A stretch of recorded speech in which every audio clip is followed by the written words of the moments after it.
오늘 제목은 사건과 목격자 진술입니다. 하나하나씩 나눠서 보도록 하겠습니다. 특별히 목격자 진술이 오늘 하이라이트인데요. 구약과 사복음서를 기준으로 성경이 어떻게 얘기하고 있는지를 전체적으로 보도록 하겠습니다. 사건. 사실 그것이 핵심이죠. 역사 속에 뛰어들어온 하나님의 임재 사건입니다. 유대교는 그 사건을 시내산에 내려오신 하나님과 하나님께 주신 그 율법을 가장 큰 사건으로 생각하고, 또 기독교는 말씀이 육신이 되신 예수 그리스도를 사건으로 보는 겁니다. 전무후무한 역사상 한 번 있는 사건이죠. 이 사건에 대한 목격자 진술에 관한 것이 바로 성경입니다. 안녕하세요. 최우승리 채널의 최승구 목사입니다. 목격자 진술, 다른 말로 표현하면 증언이라고 하면 되겠습니다. 그리고 너희는 나 때문에 총독들과 왕들 앞에 끌려가 그들과 또 이방 사람들에게 증인이 될 것이다. 그러나 그들에게 전혀 잡혀가더라도 무엇을 어떻게 말할까 걱정하지 말라. 그때 너희가 말할 것을 일러주실 것이다. 말하는 이는 너희가 아니라 너희 안에서 말씀하시는 너희 아버지의 영이시다. 마태복음 10장 말씀입니다. 사건. 자연은 순환의 과정으로 이루어지지만 역사는 사건으로 이루어집니다. 물론 이 사건은 우리가 흔히 얘기하는 것 같은 전쟁과 평화 혹은 경제 성장과 또 어려움들, 고난 이런 것들이 아니고 그보다 훨씬 스케일이 큰 사건입니다. 아브라함 헤셜의 얘기죠. 하나님의 최대의 관심은 인간입니다. 시간 속에 살고 있는 인간. 그 사건은 인간에겐 생소한 사건이었습니다. 하지만 사실 하나님께서는 시간 위에 계신 영원하신 하나님 입장에서는 지속적인 사랑의 일부였습니다. 그것이 바로 사건이죠. 생소한 사건 그리고 지속적 사랑, 이 두 가지가 상충되는 것 같은데요. 바로 이 사랑의 사건, 좀 더 구체적인 표현으로 한다면 성경을 좀 아시는 분들은 금방 아시겠습니다만 성육신과 십자가 그리고 부활승천이라고 하는 세 가지 주제로 나누어 볼 수 있습니다. 성육신이라는 뜻은 말씀이 육신이 된 것을 얘기하죠. 단순하게 말씀이 육신이 된 것뿐 아니라 하늘을 찢고 내려오셨다고 그렇게 이사야서는 표현합니다. 일반인의 이성적인 판단으로는 생각하기 굉장히 어려운 것이죠. 십자가는 고난입니다. 그 고난은 단순하게 고난을 받은 것이 아니라 그리스도의 이 땅에서의 미션과 패션 둘 다를 얘기하죠. 패션이 고난입니다. 부활승천 얘기할 것도 없습니다. 자, 목격자인가 그냥 믿어주는 자인가, 실제로 눈으로 본 것인지 마음으로 그냥 믿으려고 노력하는 사람인지의 차이점이 있습니다. 그것이 바로 faith와 belief의 차이죠. faith는 하나님 쪽에서 먼저 손을 내밀고 인간의 입장에서 그것을 경험하는 것이고, belief는 인간 자유의 의지로 믿으려고 하는 노력들이 가미된 것이죠. 대부분은 belief로부터 시작하지만 그 belief가 시간이 가면서 잔잔한 하나님의 은혜와 또 기도와 순례자의 길을 거쳐가면서 faith로 만들어져 가는 것이죠. 그래서 지난번 시간에도 점진적 구원에 대해서 말씀드렸습니다. 처음부터 목격자가 아니라 목격자가 되어간다라고 볼 수도 있겠습니다. faith와 belief 차이, 우리가 두고두고 묵상해 봐야 될 일들입니다. 두 번째 목격자 진술, 증인이나 증언 모두 같은 말입니다. 마튜에리아, 제 네이버 아이디이기도 한데요. 목격자의 진술은 목격자라는 의미와 진술이라는 의미 모두 다가 같은 단어로 사용합니다. eyewitness, 목격자죠. 증인입니다. 이 증인이라고 하는 법적 용어를 왜 썼을까? 왜 법적인 용어가 등장할까? 왜 굳이 그렇게 해야만 하는가? 역사의 마지막 때 하나님의 심판, 재판이 있기 때문이다. 것을 우리가 명심해 둘 필요가 있습니다. 역사의 마지막 때라고 하는 것은 태초에로부터 시작한 성경은 끝이 있다는 것을 암시하고 있습니다. 인간의 이 역사는 끝이 있습니다. 재판장이신 하나님께서 판결하실 때가 또 있는 것이죠. 심판의 날이 있습니다. 모든 악과 선을 구별하고 양과 염소를 구별할 때가 있습니다. 구약에서의 증언에 관해서 여러 번 나오는데 언약에 대한 증언입니다. 예언자나 하나님 자신 외에도 너와 내가 어려서 맞이한 아내 사이에 여호와께서 증인이 되시기 때문이다. 하나님 자신이 증인이 되기도 합니다. 피조물도 증인으로 소환합니다. 내가 오늘 하늘과 땅을 너희에 대한 증인들로 삼아 말하는데 하는 신명기 4장 말씀이죠. 하나님도 증인이 될 수 있고 피조물도 증인으로 소환할 수 있습니다. 모든 것은 하나님이 누구신지, 하나님의 사랑이 어떤 것인지를 증언하는 데 사용됩니다. 문제는 거짓 증언하는 데 있다는 것이죠. 거짓말을 하는 거죠. 신실한 자를 괴롭힙니다. 거짓 증언함으로써 신실한 자가 누려야 할 것들을 누리지 못하게 하고 억압하는 거죠. 탈취하고 뺏고 뭐 그런 겁니다. 그들은 하나님의 미움을 받고 형벌을 받는다. 성경 말씀을 굳이 인용하지 않겠습니다만 우리가 상식적으로 강연하지만 이런 일들이 지금도 벌어지고 있습니다. 많은 정치권과 또 세상 역사가 흘러가는 걸 보면 이런 거짓 증언하는 자들이 얼마나 많아지는지 모르겠습니다. 자, 구약은 그것에 대해서 거짓 증언과 참 증언을 분명히 구별하고 그 기준을 설정합니다. 두 번째 마가복음, 신약으로 넘어왔습니다. 마가복음에서는 왜 마가복음을 먼저 하냐? 가장 먼저 기록된 것이 마가복음이기 때문에 신약 성경 중에 마가복음을 먼저 봅니다. 병 나은 문둥병자에게 가서 보이라고 합니다. 제사장에게 가서 내 몸을 보이고 사람들에게 증거를 삼아라 하고 마가복음 1장부터 나옵니다. 분명하게 문둥병에서 나았다는 것을 확실하게 하라 그 말이죠. 모세 율법대로 하라 그 말이에요. 그 중간에 모세 율법대로라는 말이 나옵니다. 두 번째는 먼지도 심판날의 먼지도 증거가 될 수 있다는 것을 경고한다는 의미입니다. 거기서 나갈 때 예수를 영접하지 않거든 귀담아 듣지 않거든 발 아래 먼지를 떨어버려 그들에게 증거를 삼으라. 뭐 먼지를 떨어버리는 게 뭐 이렇게 중요한가? 그것이 중요한 것이 아니라 그들에게 심판날의 증거가 된다는 것을 경고하라는 의미입니다. 만물이 모두 주의 것이기 때문에 그 먼지까지도 하나님의 것이다. 거죠. 복음은 이 증언은 온 땅에 퍼져갑니다. 먼저 복음이 세상 모든 민족에게 전해져야 한다. 마가복음 13장 말씀이죠. 마가복음은 그렇게 복음이 증언이 곧 바로 복음임을 보여줍니다. 예수의 재판 때 예수께서 빌라도 앞에 섰을 때 거짓 증언들이 나옵니다. 마가복음 14장 말씀이죠. 그래서 결국 진리와 거짓과 심판 이 주제들이 같이 뭉치게 됩니다. 그렇기 때문에 증언하는 자, 증인이 중요하게 되는 것이죠. 둘째 마태복음입니다.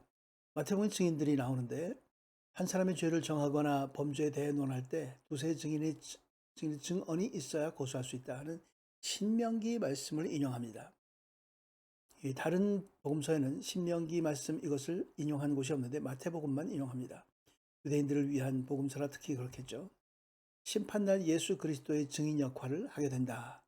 누구든지 사람들 앞에서 나를 시인하면 나도 하늘에 계신 내 아버지 앞에서 그를 시인할 것이다 하고 마태복음 10장에 또 말씀하셨습니다. 심판날 예수 그리스도의 증인 역할을 하면 나도 너희를 또 안다고 하겠다. 그러면서 양과 염소를 분리한다 하는 그 심판의 날에 대한 말씀을 이어집니다. 예수가 누군지 열방에 증언할 것을 우리에게 위임합니다. 마태복음 28장 마지막에 모든 민족으로 제자를 삼아 너에게 가르친 것들을 모두 가르쳐 지키게 하라 하는 그 말씀은 유명한 말씀으로 남아있죠. 누가복음입니다. 누가복음은 곧 사도행전과 함께 봐야 되는데요. 누가복음을 썼을 뿐만 아니라 사도행전도 썼고 마치 전편과 후편처럼 나옵니다. 여기서 특별히 봐야 될 것은 엄숙한 증언을 한다는 이 단어가 디아마투로마이라는 이런 단어가 그리스 단어가 등장한다는 사실이죠. 누가복음엔 한 번 나오지만 사도행전에는 여러 번 나옵니다. 예수님의 예언적 선언은 적대적 환경에서 복음이 선포되는 사도행전에서 실현됩니다. 그런 것을 어려움을 겪을 것이다 하고 예언하셨는데 그런 것들이 바로 사도행전에서 실현되게 된다는 것을 보여줍니다. 증인들이 공회에 넘겨지고 매질당하고 하는 핍박과 억압의 사건들이 구체적으로 일어나는 거죠. 목격자가 얼마나 중요한지에 대해서 누가복음은 씁니다. 목격자로부터 시작하죠. 데오빌로에게 쓰면서 목격자라고 얘기합니다.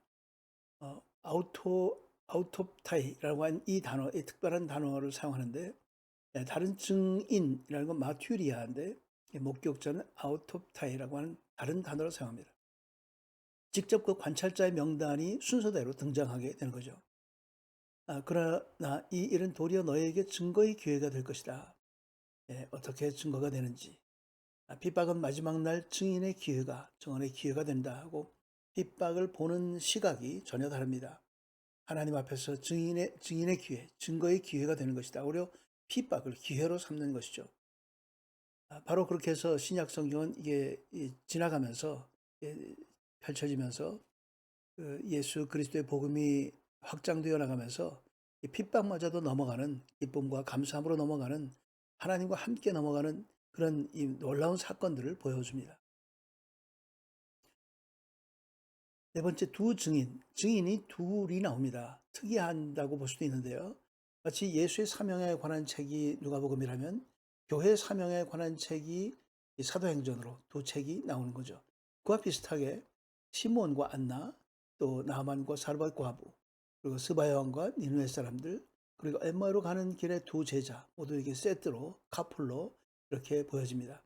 특이한 것이죠. 하지만 구약에서 두세 사람의 이름으로 하지 않으면 그 복수가 아니면 그 증인으로 될 수가 없다는 그 구약의 율법대로인 것을 보면 참 재미있다는 생각을 하게 됩니다. 증인의 보편적 범위, 증인의 범위가 어떤가? 보편적이라는 의미는 모두가 다 될 수 있다, 그런 말입니다. 예루살렘으로부터 시작해 모든 민족에게 그의 이름으로 죄의 용서를 받게 하는 회개가 전파될 것이다. 너는 이 일들의 증인이다. 예수 그리스도의 이름으로 죄 용서를 받는 회개가 전파되는 것이 바로 그 일의 증인이다 하고 이미 증인임을 보여줍니다. 누구나 모든 민족에게 누구나 될 수 있음을 또 보여주는 것이죠. 모든 민족. 다섯 번째, 요한복음입니다. 요한복음은 증언하다라는 이 동사를 33번이나 나옵니다. 신약 전체의 43%에 해당합니다. 대단하죠. 우주적 소송과 그 심판에 관한 것이 전제가 되어 있습니다. 전자에 말씀드린 것처럼 증언이라고 하는 것은 이 법적 용어로서 심판을 전제하는 것을 다시 생각하게 합니다. 십자가 예수가 과연 메시아인지 아닌지 하는 질문이 있었겠죠.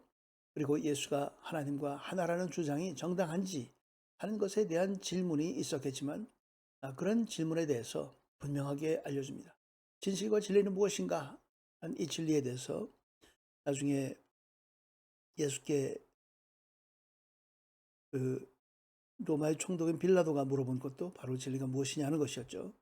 답은 모두 yes. 이 두 가지 질문에 대해서 십자가 예수가 바로 메시아였고 예수가 하나님과 하나라는 것이 바로 진리였고 진실이었다는 거죠. 예수 자신이 진리와 진실의 본체인 겁니다. Essence of truth.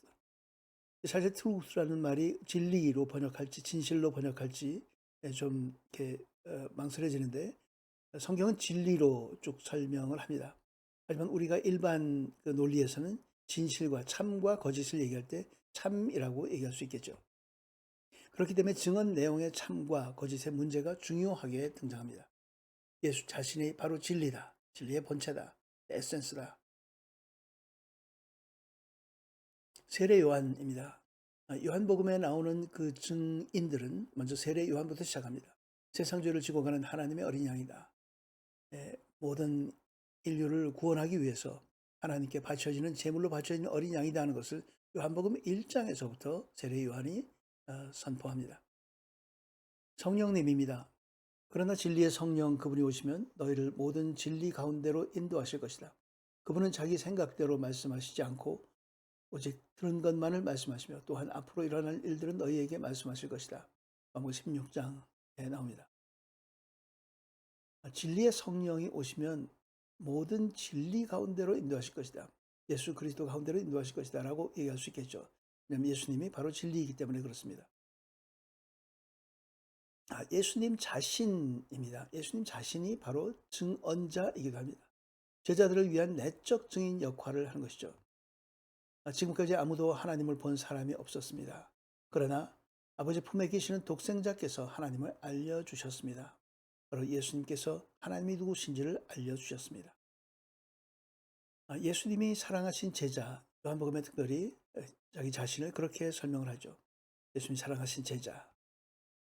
증언의 대상은 결론입니다. 오늘 말씀을 간략히 정리합니다. 증언의 대상은 진리와 심판이다. 증언의 내용이죠. 내용은 진리와 참이냐 거짓이냐고 심판이다. 구약은 참과 거짓에 대한 기준을 설정합니다. 참고로 두 증인이 같은 단어를 사용하면 거짓으로 판정합니다. 산헤드린 주석 89b의 라피 사무엘 에데스의 설명입니다. 참 재밌죠. 같은 단어를 사용했으면 사전에 미리 짜고 하는 말이다, 그렇게 얘기할 수 있죠.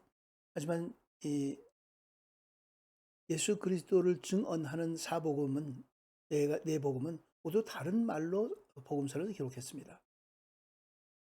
마가는 십자가 죽음, 부활을 둘러싼 증인들을 쭉 열거했고, 마태는 모든 민족에게 심판이 집행될 것인데, 그렇기 때문에 제자들에게 대위임을 위임하는 것을 또 증인된 것을 또 위탁합니다. 누가복음은 두 증인의 주제를 삼으면서 예수님의 보편적 구원과 제자도를 설명합니다. 요한은 특별히 메시아와 세상 사이에 우주적 시련, 갈등, 핍박 이런 것이 있겠지만 지속적 증인으로서의 성령과 제자들의 사역을 강조합니다. 참 재밌습니다. 이 모든 구약과 이 사복음서가 모두가 증인과 증언을 중요하게 여긴다는 사실을 우리가 강조되었음을 보면서 우리가 삶에서 예수 그리스도의 증인으로 빌리버로 사는 것이 아니라 페이스를 가진 사람으로 살아가는 우리 모두가 되기를 주의 이름으로 축원합니다. 함께 기도하겠습니다. 하나님 아버지, 우리 모두 예수의 증인으로 매일의 삶이 진리 안에 예수 안에 있게 하여 주옵소서. 세상이 거짓으로 가득하더라도 성령님의 도움으로 최후 심판이 있음을 늘 기억하게 하여 주옵소서. 과정에 불과한 고난을 묵상함 대신 영원한 하나님으로 인한 기쁨과 감사로 우리의 삶을 채워 주시옵소서. 예수 그리스도의 이름으로 기도드리옵나이다. 아멘. 끝까지 시청해 주셔서 감사합니다. 질문이 있으면 이메일로 알려주시고 항상 건강하시고 다음 시간에 뵙도록 하겠습니다. 감사합니다.